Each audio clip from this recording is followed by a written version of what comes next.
भाई मून, ये क्या बवाल चीज है। अबे ये तो फ्यूचर बॉल है, इसमें अपना फ्यूचर देख सकते हैं। वाओ, अभी चलना मेरा फ्यूचर तो बता। अच्छा तो सुन, ये एस्टेरॉयड है बेनू, जो तेरे लिए खतरा बनने वाला है क्योंकि ये तेरे से कोलाइड होने वाला है। आज से 158 इयर्स के बाद ये तेरे से कोलाइड करेगा।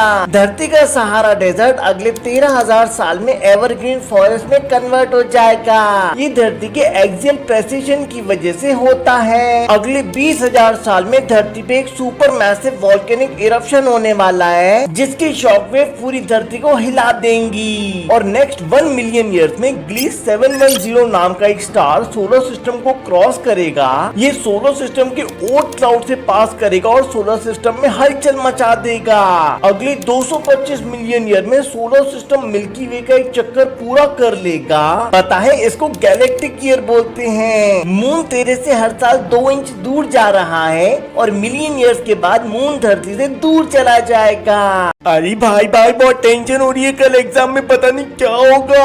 अरे टेंशन ना ले भाई, पेपर लीक हो गया है। कल के पेपर के लिए इन सब की डेफिनेशन याद कर ले। प्लैनेट बड़े बड़े राउंड ऑब्जेक्ट जो एक स्टार का चक्कर लगाते हैं, जैसे कि हम सब सूरज के चक्कर लगाते हैं। प्लैनेट्स बड़े बड़े राउंड ऑब्जेक्ट जो एक ब्लैक होल के चक्कर लगाते हैं। ज़ॉम्बी प्लैनेट, ये प्लैनेट एक डेड स्टार को ऑर्बिट करते हैं। इनका जन्म स्टार की डेड मतलब सुपरनोवा एक्सप्लोजन के बाद होता है और ये बहुत डेंजरस होते हैं। रोग प्लैनेट्स, ये ऐसे प्लैनेट्स होते हैं जो किसी भी होस्ट स्टार से बाउंडेड नहीं होते और पूरे स्पेस में ऐसे ही घूमते रहते हैं। मून्स, ऑब्जेक्ट जो प्लैनेट को ऑर्बिट करते हैं, जैसे कि तेरा मून। प्लूनेट्स, कभी कभी मून्स अपने प्लैनेट को छोड़ के स्पेस में निकल जाते हैं। इनको रोग मून्स या प्लूनेट्स कहते हैं।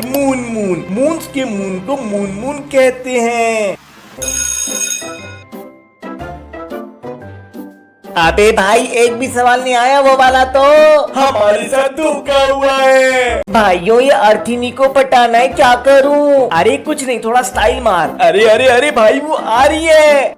देखो भाइयों, आज मैं तुम लोगों को मून के अमेजिंग फैक्ट्स बताऊंगा। पहला, मून पूरी तरह से स्फेरिकल नहीं बल्कि मेरी ग्रेविटी की वजह से एग शेप्ड है। दूसरा, मून ही सूरज के सबसे करीब प्लैनेट सैटेलाइट है क्योंकि मरकरी और वीनस के पास तो सैटेलाइट ही नहीं है। तीसरा, मून का डायमीटर 3475 किलोमीटर है और ये सोलर सिस्टम में 5th लार्जेस्ट सैटेलाइट है। चौथा, धरती से मून और सन बिल्कुल सिमिलर साइज के दिखाई देते हैं क्योंकि सन मून से 400 टाइम्स बिगर है लेकिन 400 टाइम्स दूर भी है। पांचवा, अगर धरती पे रात में दोपहर जितनी रोशनी चाहिए तो हमें 300,000 मून चाहिए होंगे। 6, मून की सरफेस पे भयानक टेम्परेचर फ्लक्चुएशंस होते हैं। यहाँ रात में -279 डिग्रीज और दिन में +260 डिग्रीज टेम्परेचर होता है। 7, other side of the moon हमें दिखने वाली साइड से बहुत ज्यादा माउंटेनियस है क्योंकि मेरी ग्रेविटी ने visible side of the moon की सरफेस को स्मूथ कर दिया है। तुम तो कितने ज्ञानी हो, क्या तुम मुझे भी पढ़ा सकते हो प्लीज? अरे भाइयों, पता है कुछ 100-200 साल में ही इंसान मेरे ऊपर रहने लगेंगे और धरती से मून का ट्रेवल एक आम बात हो जाएगी और फिर इंसान मेरी कम ग्रेविटी में मस्त जंप मारेंगे और बड़े बड़े बेस बनाएंगे। लेकिन इंसान तेरे ऊपर क्यों रहना चाहते हैं? अरे ये मुझसे बहुत प्यार करते हैं ना। भाई प्यार नहीं, असली वजह पैसा है क्योंकि मून रिसोर्सेज जैसे गोल्ड, सिल्वर, टाइटेनियम, हीलियम 3 से भरा है और इन रिसोर्सेज को माइन करके धरती पे ले जाएंगे ये इंसान। नहीं, देखो, मून पे रहने के लिए इंसानों को बेस बनाना पड़ेगा जो एस्ट्रोनॉट्स को हार्मफुल सोलर रेडिएशन से प्रोटेक्ट करेगा। इंसान मून के साउथ पोल पे रहेंगे क्योंकि यहीं पे सबसे ज्यादा कंसिस्टेंट सनलाइट आती है और यहाँ आसानी से बहुत सारी आइस भी अवेलेबल है। मून की सॉइल की ब्रिक्स से आसानी से बेस बन जाएगा और पता है, मून की सॉइल पे आसानी से कैरेट एंड टोमेटोज उगाए जा सकते हैं। लेकिन सबसे ज्यादा प्रॉब्लम क्रिएट करेगी मून डस्ट। ये मैग्नेटिक डस्ट सब जगह चिपक जाती है जो एस्ट्रोनॉट्स और मशीन दोनों के लिए बहुत खतरनाक है।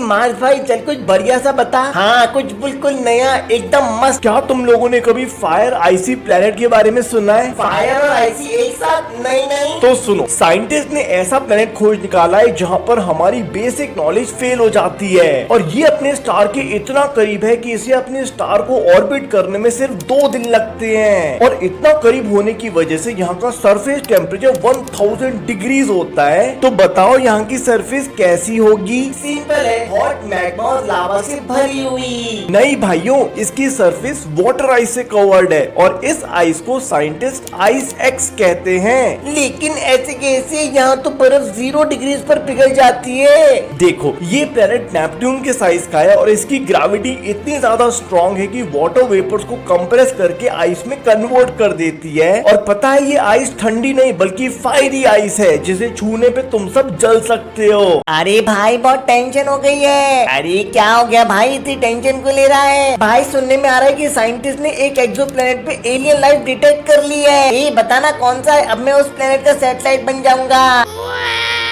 अरे रुक, मैं एक्सप्लेन करता हूँ। देख, हमसे 124 लाइट ईयर दूर है K2-18b प्लैनेट। ये धरती से 8.6 टाइम्स मैसिव और 2.6 टाइम्स बड़ा है। ये एक रेड ड्वार्फ स्टार को 2 करोड़ किलोमीटर दूर हैबिटेबल जोन में ऑर्बिट करता है और यहाँ बड़े बड़े ओशंस, रिवर्स और लेक्स भी हैं। मतलब सोलर सिस्टम के बाहर ये एकलौता ऐसा प्लैनेट है जहाँ लाइफ इवॉल्व होने के लिए सब कुछ परफेक्ट है। जेम्स वेब टेलीस्कोप ने इस प्लैनेट से आने वाली लाइट को एनालाइज किया, जिससे पता चला कि इसके एटमॉस्फेयर में मीथेन, कार्बन डाइऑक्साइड और डाइमिथाइल सल्फाइड है। डाइमिथाइल सल्फाइड एक ऐसी गैस होती है जो धरती पे सिर्फ फाइटोप्लैंक्टन प्रोड्यूस करते हैं और कोई भी ऐसा नेचुरल प्रोसेस नहीं है जो इस गैस को प्रोड्यूस करे। इसका मतलब K2-18b के ओशंस में कोई एलियन लाइफ सांस ले रही है। लेकिन साइंटिस्ट को अभी भी ये कंफर्म नहीं है कि क्या ये एक रॉकी प्लेनेट है या फिर नेपट्टून के जैसे गैसियस जाइंट है।